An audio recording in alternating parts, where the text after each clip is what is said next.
All right. What are the most common reasons for a board to discipline a counselor, and what is my reaction to it? I mean, it's not unfair, I would say. Failure to report any type of extra education, anything that goes against the client.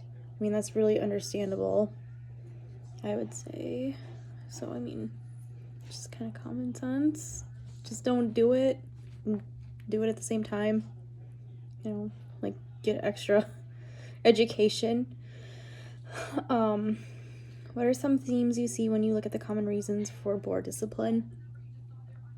A lot of it is like human error. I feel like you should get extra education.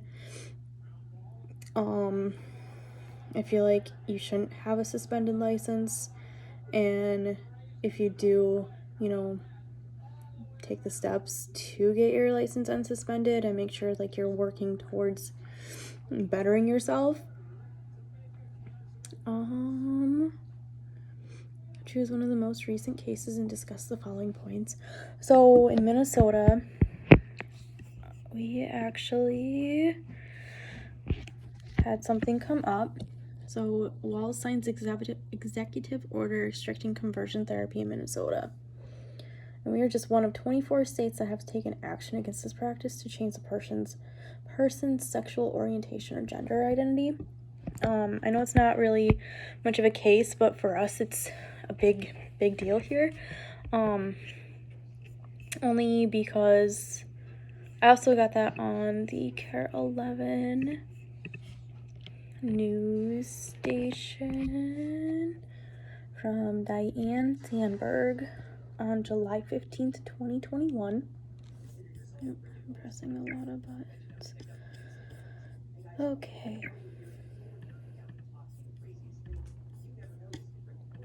Let me go back to our page.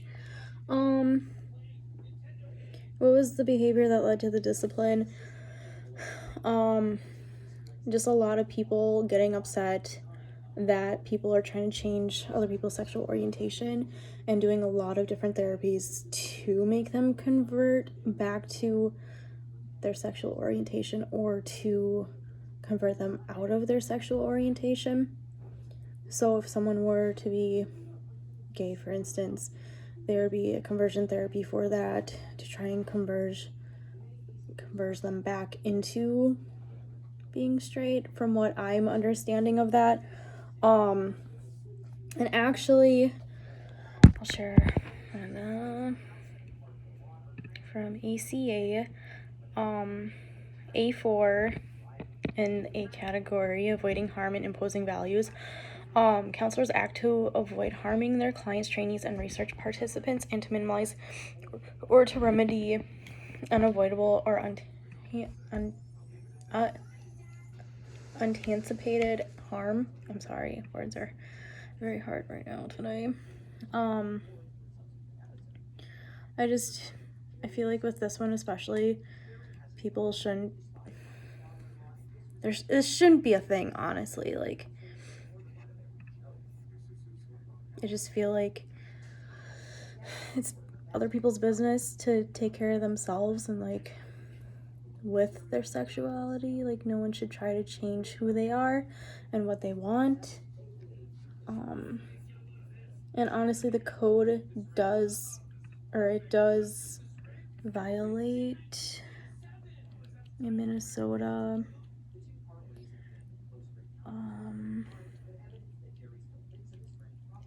Some instances, only because like you're hurting the client. So obviously you could be under disciplinary actions because you are harming the client in this instance. What does the ACA Code of Ethics and your state code say about counseling impairment? Honestly, Minnesota doesn't really have much of a counseling impairment. I did kind of read in their chapter 52 area of Minnesota statute that the counselors need to take care of themselves and that they can't be imposing any of their information or how they feel upon their client. And then with the ACA code in section C, if I can find it here, because I had it before, there's impairment.